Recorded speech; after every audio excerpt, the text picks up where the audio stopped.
السلام علیکم ورحمۃ اللہ وبرکاتہ۔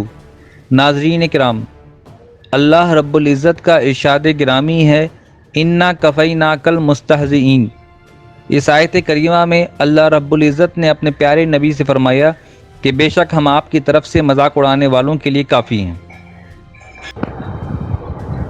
سن 2007 میں رسول اللہ صلی اللہ علیہ وسلم کی شان اقدس میں گستاخانہ خاکے بنائے گئے۔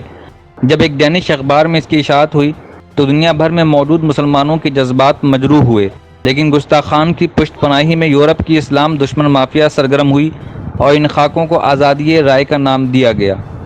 ان خاکوں کو بنانے والا کارٹونسٹ لارس ووکس آج اپنے انجام کو پہنچ گیا۔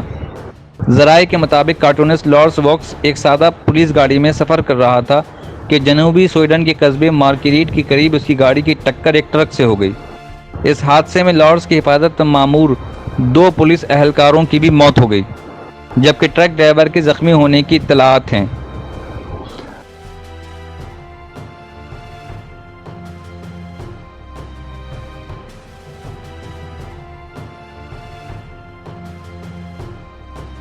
یاد رہے کہ اس کارٹون کی اشاعت سے مسلمانوں میں شدید غم و غصہ پیدا ہوا تھا، اور اس وقت کے وزیر اعظم فریڈرک رینفیلڈ نے صورتحال کو سنبھالنے اور کشیدگی کو کم کرنے کی کوشش میں 22 مسلم ممالک کے سفیروں سے ملاقات کی تھی، لیکن اخبار اور اس کے کارٹونسٹ کی ہٹ دھرمی بدستور برقرار رہی۔